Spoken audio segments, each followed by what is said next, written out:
Entertainment enterprises, कल खबरों में अच्छे मूव्स, उसके बाद शाम को क्या डेवलपमेंट्स आए? तो बेसिकली जिस खबर पर वो स्टॉक चला था उस खबर की खंडन हो चुकी है। तो कल एक अखबार ने छापा था ये अपडेट कि शायद री एंगेज कर रहे हैं सोनी और जी ने इनफैक्ट अप्रोच किया है सोनी को कि वो फिर से मर्जर की बातचीत को रीएक्टिवेट किया जाए।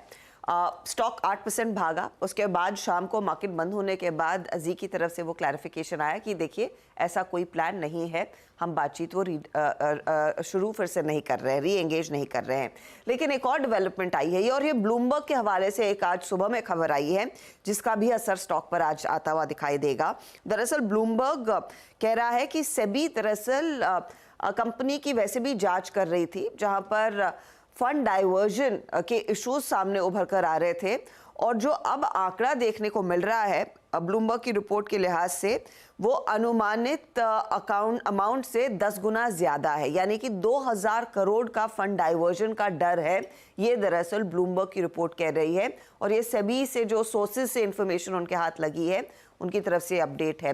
तो एक तरफ वो खबर का खंडन और दूसरी तरफ ये बड़े फंड डाइवर्जन की खबर का ओवरहैंग स्टॉक पर आज फिर देखने को मिलेगा। ओके, इस पे चर्चा हो चुकी है, इस पे बात हमेशा व्यू रखा है कि रिटेल दबी दूरी रहे तो बेहतर है, तो इस पे फिर व्यू लेने की जरूरत नहीं। खबर है, पता होना चाहिए। जी एंटरटेनमेंट ध्यान रखिएगा, आज भी एफएनओ कर्व में जस का तस बना हुआ है, पर न्यूज फ्लोज काफी तगड़े हैं। थोड़ा सा दूर रहिए, वॉच आउट करिए स्टॉक को। कल के अच्छे मूव्स के बाद आज लग रहा है कि शायद दबाव वापस गहराता हुआ यहां नजर आए। हम गावस्कर का बहुत ख्याल रखते हैं। एचडीएफसी बैंक में बताया, कल रिपोर्ट करा 2600 करोड़ रुपए की फंड बाइंग हुई है, इनका पोर्टफोलियो पिक। इंडसइंड बैंक पे भी हम खबर लेकर आ गए हैं गावस्कर। देखिए हम कितनी ख्याल रखते हैं आपके पोर्टफोलियो की, सारी न्यूज पिक्स कैसे समेट के रखते हैं आप। लीजिए आपके लिए इंडसइंड बैंक क्यों चल रहा है, क्यों टेक्निकली पसंद आ रहा है, उसका रीजन समझिए। क्या ये इनफैक्ट हिंदू बिजनेस लाइन में एक इंटरेस्टिंग खबर आई है कि प्रोमोटर्स को जल्द ही आरबीआई की तरफ से एक अप्रूवल मिलेगा अपनी हिस्सेदारी बैंक में बढ़ाने के लिए। ध्यान रखिएगा, प्रोमोटर्स कलेक्टिवली नियरली 16.5% हिस्सा होल्ड करते हैं।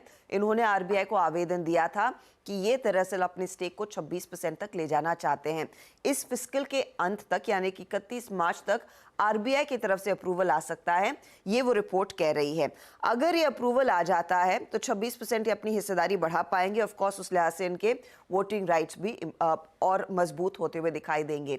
लेकिन यहाँ पर अगर प्रोमोटर्स डिसाइड करते हैं तुरंत प्रभाव से स्टेक बढ़ाना, यानी कि इंडसइंड बैंक की एंटिटी में करीब 11,000 करोड़ तक का फंड इन्फ्यूजन आता हुआ दिखाई दे सकता है। ये इनफैक्ट वो रिपोर्ट सजेस्ट कर रही है। और कोटक के बाद दरअसल ये इंडसइंड बैंक वो अगला बैंक होगा जहां पर प्रोमोटर्स अपना हिस्सा बढ़ा पाएंगे इफ एट ऑल वो आरबीआई की तरफ से अप्रूवल आ जाता है। रिपोर्ट बेस्ड है। हमने अब तक इंडसइंड बैंक के मैनेजमेंट से बातचीत नहीं की है, इनफैक्ट वो मेल उनको भेजेंगे, लेकिन एक इंटरेस्टिंग डेवलपमेंट रहेगी आज स्टॉक के लिए। बिल्कुल, मैं एक चीज़ कहूँगा इसमें, लेकिन बहुत सारी रिपोर्ट इस तरीके की आएंगी और प्लीज़ उनके बेसिस पे स्टॉक पे इन्वेस्ट मत करिए। ये क्योंकि क्या हो रहा है ना, इंडसइंड बैंक खैर वैसे ही बहुत स्ट्रॉन्ग अप ट्रेंड में है, तो अगर आपको वैसे इन्वेस्ट करना अलग बात है, लेकिन ये सब आजकल बहुत काइट फ्लाइंग हो रही है आशीष। वैसे भी आरबीआई नॉर्मली काफ़ी अनकंफर्टेबल होता है अगर लार्ज कॉर्पोरेट्स बैंक में स्टेक बढ़ाएं, तो आरबीआई तो चाहता है एक्चुअली स्टेक कम करें जो लार्ज कॉर्पोरेट्स होते हैं। तो इसके लिए तो मैं इसको ना not with pinch of salt, मैं इसको with truck load of salt लूँगा इस खबर को। मेरे ख्याल से इस खबर पर और आप भी, और ऐसी खबरों में एक चीज़ का हमेशा ध्यान रखें, मार्च एंड ना कितना बचा है, 1 महीना बचा है, आ जाने दीजिए, उसको हो जाने दीजिए, पता चल जाएगा, उसके बाद ही कोई व्यू लीजिए। इस खबर पर आपको वैसे बाय करना अलग बात है, लेकिन प्लीज इस खबर पर चेज मत करिए स्टॉक को। खबर को ज्यादा रीड थ्रू मत करिए। टेक्निकली तो गावस्कर का आज प्रेफर्ड पिक है ही बना हुआ, तो स्क्रीन पे दिखा देता हूं, इस पर बातचीत करने की जरूरत है नहीं। आज का प्रेफर्ड पिक था इंडसइंड बैंक। कल अच्छे मूव्स आए थे और ये खबरों का तड़का ऐड हो गया है। अब लेकर आइए एबीबी का चार्ट। कल बाजार बंद होने के बाद Q4 के नंबर्स डिक्लेयर हुए। एबीबी पर सतपुते साहब चार्ट रेडी रखो, आप आता हूं आपके पास। हर्षदा नंबर्स कैसे लग रहे हैं? एबीबी के नंबर्स इनफैक्ट आशीष अच्छे हैं और खासतौर से जो कंपनी ने गाइड किया था उसके सामने तो बेहतर परफॉर्मेंस ही देखने को मिल रहा है। तो आंकड़े आपके सामने आ जाएंगे। मुनाफा करीब 11% बढ़कर आया है 339 करोड़ पर। रेवेन्यू में 13.5% तक की ग्रोथ देखने को मिली है 2758 करोड़। हालांकि एक्सपेक्टेशन इससे ज्यादा बेहतर आंकड़े की थी तो वहां पर एक मिस है। इबिटा हाउएवर 417 करोड़ पर 381 करोड़ का अनुमान था। मार्जिन कंपनी ने स्टेडी रखे हैं लेकिन मार्जिन कॉन्ट्रैक्शन का डर था। 12%, 12.5% तक मार्जिन फिसल सकते हैं यह अनुमान था। उसके सामने 15%, 15.1% पर मार्जिन आए हैं। अच्छा, इस तिमाही में करीब 35% तक का ऑर्डर इनफ्लो आता हुआ दिखाई दिया और 8,000 करोड़ के ऊपर की इनकी ऑर्डर बुक है अब तक। अब कंपनी का एनुअल रेवेन्यू अगर आप देखेंगे 10,000 करोड़ की गाइडेंस थी, ये 10,446 करोड़ पर आया है। याद रखिएगा ये कैलेंडर ईयर 23 का नंबर है ये, तो उस लिहाज से आपको इस स्टॉक को रीड थ्रू करना है। एबीबी इंडिया नंबर्स अच्छे, order booking strong, in fact expectation से बेहतर मार्जिन्स भी, तो नंबर्स के लिए तो थम्स अप। सतपुर साहब ये कंसोलिडेट कर रहा है, अच्छे नंबर्स पे चलेगा या नहीं, कैसा लग रहा है? आशीष जी देखिए, आपने बिल्कुल सही कहा, कंसोलिडेट कर रहा है। तो कंसोलिडेट जब हम बात करते हैं तो हमें सपोर्ट और रेजिस्टेंस की भी बात करनी होती है। तो as per the levels are concern, मेरे हिसाब से एबीबी का जो सपोर्ट बनता है वो है 4450, 4450 ये इसका सपोर्ट है और रेजिस्टेंस है 4600 का। तो ये 150 पॉइंट में ये घूम रहा है। तो आज के लिए देखिए, मुझे लगता है कि यहाँ पे जो पॉजिटिव रिएक्शन आता है तो 4600 के आसपास एक बार हिट करेगा। अगर 4600 के ऊपर ट्रेड करना शुरू करे तो ये जो कंसोलिडेशन था इसका ब्रेकआउट मिलेगा एंड इन दैट केस इसका जो टारगेट बनेगा वो सीधा बनेगा 4850। तो बायस पॉजिटिव है मेरे हिसाब से। सपोर्ट पे सिर्फ ध्यान रखें 4400 का, जैसे मैंने कहा 4450 का सपोर्ट है, तो आपका स्टॉप लॉस उस लिहाज से एडजस्ट करके रखे। लेकिन मुझे लगता है काउंटर कंसोलिडेशन के बाद एक ब्रेकआउट देना चाहिए। कंसोलिडेशन के बाद एक ब्रेकआउट का लाइक्लीहुड और नंबर्स एबीबी इंडिया के अच्छे। मानस, हिंडाल्को का चार्ट आप रेडी रखना। हर्षदा क्या अपडेट्स हैं हिंडाल्को की? हिंडाल्को में दरअसल इनकी सब्सिडरी नोवेलिस, जिसके नंबर्स हम काफी क्लोजली वॉच करते हैं आशीष, उसने यूएस में आईपीओ के लिए आवेदन दे दिया है। अब ऑफ कोर्स एसईसी कंपनी के खातों की जांच करेगी और जो भी अप्रूवल्स आएंगे वो आएंगे। तो लेकिन यहाँ पर ध्यान रखिएगा, जब नोवेलिस ये आईपीओ लेकर आ रहा है, नोवेलिस के अकाउंट में वो पैसे नहीं आएंगे। लार्जली यहाँ पर कुछ स्टेक होल्डर्स जो अपना स्टेक ऑफलोड करना चाहते हैं उनके अकाउंट में वो दरअसल पैसा आता हुआ दिखाई देगा। अब इसमें आपको रीड थ्रू ये करना है कि हिंडाल्को और आदित्य बिरला ग्रुप दरअसल उसका फायदा उठाता हुआ दिखाई देगा। अच्छे वैल्यूएशंस पर दरअसल ये आईपीओ आने वाला है और रिपोर्ट्स ये भी सजेस्ट कर रही हैं कि ये जो पैसा हिंडाल्को के हाथ या फिर आदित्य बिरला ग्रुप के हाथ आता है नोवेलिस में कुछ हिस्सेदारी इस आईपीओ के जरिए बेचने के लिहाज से, तो वो शायद कुछ वोडाफोन आइडिया में भी आ सकता है। ऐसी अटकलें हैं। तो ये स्टॉक वैसे भी हिंडाल्को का रेडार पर रहेगा और बाकी आदित्य बिरला ग्रुप शेयर भी रेडार पर रखेंगे आप। अटकलों को रहने देते हैं क्योंकि हिंडाल्को को खुद भी बड़ा तगड़ा केपेक्स करना है, जिस पे स्ट्रेच कर रहा था केपेक्स, तो स्टॉक भी अभी हाल में गिरा हुआ है। तो अटकलें छोड़ देते हैं हिंडाल्को, लेकिन नोवेलिस वैल्यू अनलॉक करने की तैयारी कर रहा है, तो इसीलिए रेडार पे खबर अच्छी है। मानस पिटने के बाद अब थमा है, कंसोलिडेट कर रहा है। कैसा लग रहा है, प्लेसिंग कैसी है स्टॉक की? तो देखिए, जगह तो बहुत अच्छी है क्योंकि स्टॉक करेक्ट हो चुका है 200 मूविंग एवरेज के आसपास 5-6 दिनों से सपोर्ट ले रहा है। तो जो लेवल है वो तो काफी अच्छा है, लेकिन फिर भी कंफर्मेशन का वेट करिए। 520 रुपए के ऊपर सस्टेन होगा अगर स्टॉक, तब भी खरीदारी करनी चाहिए। उसके ऊपर तो 550 तक के भाव भी आपको देखने को मिल जाएंगे। तो 520 के ऊपर खरीदारी करने की राय रहेगी। उस केस में आपके स्टॉप लॉसेस 509 रुपए के नीचे रहेंगे। बट अगर किसी ने ऑलरेडी लॉन्ग पोजीशन बना के रखी है तो 200 मूविंग एवरेज जो कि 500 रुपए है उसके नीचे स्टॉप लॉस लगा के आप अपनी पोजीशन को होल्ड कर सकते हैं। अच्छा सावंत साहब, ग्रासिम के साथ एक काम करिए। अच्छा, इस बीच देवयानी इंटरनेशनल में जो यम ब्रांड्स इंडिया अपना माल बेचना चाहता था, सुबह से सीएनबीसी वाज जो रिपोर्ट कर रहा था, भाई साहब वो ब्लॉक विंडो में ट्रेड हो गया है। मेरे ख्याल से 4.4% हिस्सा बिकना था, हो चुका वो ट्रांजैक्शन, हाथों हाथ खरीद लिया गया है। तो एक खबर तो ये हो गई। रखिए देवयानी इंटरनेशनल रेडार पे। अब देखते हैं ओपनिंग के बाद किस तरह के मूव्स दिखाता है, उसके बाद इसको रिविजिट करेंगे। लेकिन सॉरी सावंत साहब, आपसे कह रहा था मैं ग्रासिम और साथ में हुआ तो एशियन पेंट्स का चार्ट टटोल के रखिएगा। दरअसल जेफरीज की ग्रासिम इंडस्ट्रीज पे एक रिपोर्ट आई है बाय कॉल, क्योंकि हिंडाल्को की चर्चा हुई तो मैंने कहा ग्रासिम यहीं पे निपटा देता हूं। 2300 के लक्ष्य हैं और ये कह रहे हैं ऑल सेट अपने पेंट प्रोडक्ट्स को लॉन्च करने के लिए, और हाईली एंटिसिपेटेड फर्स्ट प्लांट जो पेंट का है वो इसी महीने मतलब अब तो 8 दिन बचे, हफ्ते होने वाला है। लास्ट ही तो हफ्ता बचा है ट्रेड का, महीने का। तो पहला प्लांट इनॉग्रेट होने जा रहा है और इन्होंने सारा वो प्लांट केपेक्स का मेजॉरिटी स्पेंड कर दिया है। वो तैयारी ऐसी है, 2300 के लक्ष्य के साथ ये बैठे हैं। हालांकि 2300 का लक्ष्य मतलब 100 रुपये तो उपसाइड दे रहा है, मार्केट परफॉर्म टाइप दिख रही है मुझे। और दूसरी तरफ एशियन पेंट दिखाई जो सल कर रहा था, यही डर था कि ये मार्केट में थोड़ा सा डिस्ट्रप्शन का ये 2024 साल रहेगा। ऐसे में सावंत साहब, कोई चार्ट पे कहीं ट्रेड दिख रहा है दोनों में, छोड़ दिया जाए? तो आशीष जी, पहले ग्रासिम पे बात करूंगा। ओवरऑल मुझे सीमेंट सेक्टर काफी पॉजिटिव लग रहा है। कल आफ्टरनून में मैंने एसईसी भी रेकमेंड किया हुआ था, बट ग्रासिम को अगर देखें तो एक रेजिस्टेंस के करीब है। वॉल्यूम बैक ब्रेकआउट की कोशिश कर रहा है, करीबन 2200 के आसपास है। मुझे लग रहा है 2150-55 के स्टॉप लॉस से खरीदा जा सकता है, थोड़ा प्रीएम्प्ट करके वॉल्यूम की वजह से, और यहाँ से ब्रेकआउट सस्टेन करे तो आपको कम से कम 2260 2270 तक के टारगेट मिलने चाहिए। बट इसके सामने मैं जब एशियन पेंट्स को देखता हूँ, यहाँ पे एक क्लियर कट ट्रेड है। जो कल का लो बना हुआ है वो है करीबन 2970। सो 2965 2965 के पोजिशनल स्टॉप लॉस से खरीदिए। शॉर्ट टर्म ट्रेड है, थोड़ा पोजिशनल होगा। और जो डेली चार्ट पे एक गैप है 3150, या आप टारगेट मान के चलिए। इनफैक्ट इसको आप एक ऑप्शन के जरिए भी ट्रेड कर सकते हो। जो 3020 की कॉल है, 3020 45 पे जो क्लोज हुई है, इसको आप 28 के स्टॉप लॉस से खरीद सकते हो।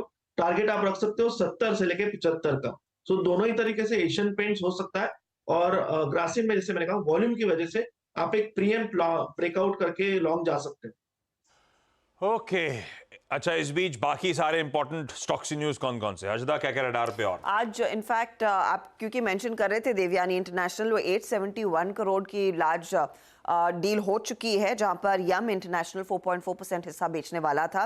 लेकिन साथ ही यूनियन बैंक और स्वॉन एनर्जी रेडार पर रखेंगे, क्योंकि यहां पर दरअसल वो QIP लॉन्च हो चुके हैं। तो 3000 करोड़ का QIP यूनियन बैंक ने लॉन्च कर दिया है। इंडिकेटिव प्राइस जो आई है वो करीब कल की क्लोजिंग से 3.9% के डिस्काउंट पर है।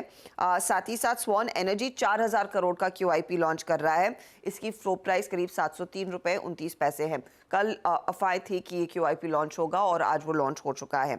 अब आएंगे आप दूसरे कंपनियों पर जहां पर न्यूज़ फ्लो है। एक तो ब्लॉक डील्स में कल आपको याद होगा वर्लपूल की हम बात कर रहे थे, जहां पर प्रमोटर अपनी 24% हिस्सेदारी मार्केट में ही बेचता हुआ दिखाई दिया। अब कुछ मार्की नाम दरअसल उस स्टॉक को खरीदते हुए दिखाई दिए। 1277 रुपये प्रति शेयर पर society general, SBI mutual fund, DSP mutual fund, Nippon mutual fund जैसे नाम क्लॉक इन या फिर चेक इन होते हुए दिखाई दिए हैं। टूरिज्म फाइनेंस में भी इसी समय कल वो ब्लॉक डील हुई थी। अब यहाँ पर हुआ ये है कि एक इन्वेस्टर है आदित्य कुमार हलवासिया, इन्होंने 13% स्टेक खरीदा है। ये वही शख्स हैं जो क्यूपिड और साथ ही साथ अपोलो माइक्रो के भी शेयर होल्डर हैं। अब 13% स्टेक इनका है। यहाँ पर कुछ प्रमोटर्स जो वैसे इन्वेस्टर्स थे, उन्होंने स्टेक बेचा और वेरानियम ग्रुप ने वो 13% स्टेक ऑफलोड किया है। जिंदल 100 में भी यहाँ पर बड़े सौदे हुए, जहाँ पर एरिस्का इन्वेस्टमेंट फंड ने करीब 23-23.5 लाख शेयर बेचे। Nippon India small cap fund, Samco जैसे म्यूचुअल फंड्स ने यहाँ पर खरीदारी की है। अशोक लेलैंड रेडार पर रखेंगे। ग्रीनफील्ड प्लांट दरअसल क्लीन मोबिलिटी के लिए उत्तर प्रदेश में लगाने वाला है। कंपनी इनिशियली 2500 व्हीकल्स हर साल यहाँ पर बनाएगी, कैपेसिटी को फिर 5000 तक बढ़ाकर लेकर जाएंगे। GOCL रेडार पर रखिएगा, जहां पर हिंदुजा ग्रुप अपनी हिस्सेदारी कुछ 1% घटाता हुआ दिखाई देगा। बेसिकली फॉरेन डायरेक्ट इन्वेस्टमेंट के नॉर्म्स को मीट करने के लिए ये किया जाएगा और इनकी हिस्सेदारी उस FDI के तहत ही आती है। कंपनी कह रही है कि वो 1% हिस्सा बेचने से कंपनी क्वालिफाई कर पाएगी बड़े डिफेंस प्रोजेक्ट्स के लिए, तो वो स्टॉक आप रेडार पर रखेंगे जरूर। रखिए इन तमाम स्टॉक्स को अपने रडार पे। अच्छा, ये तो होगा स्टॉक्स इन न्यूज जो इंपॉर्टेंट है। वेदांता को भी रडार पर रखिएगा। वैसे आज कहा जा रहा है सुप्रीम कोर्ट में 10:30 बजे सुबह वो सुनवाई है। कंपनी की गुहार है वो टुटीकोरिन प्लांट को के ऑपरेशंस को रिज्यूम करने के लिए। तो वेदांता के लिए भी इंपॉर्टेंट दिन है, देखते क्या निकल कर आता है। इस बीच एक IPO खुल रहा है, तो क्विकली प्राइमरी मार्केट्स का भी चेक ले लिया जाए। जुनिपर होटल्स, बातचीत करने के लिए आस्था आपको रेडी नजर आएंगी हेम सिक्योरिटीज से। आज खुलेगा, फ्राइडे को बंद होगा। 342 से 360 रुपीज का प्राइस बैंड, 1800 करोड़ रुपए जुटाने की योजना। जुनिपर, हयात ब्रांड। आस्था, धंधा कैसा और कॉल क्या, लगाऊं या नहीं लगाऊं? कुछ लॉसेस हैं पिछले 2-3 साल से।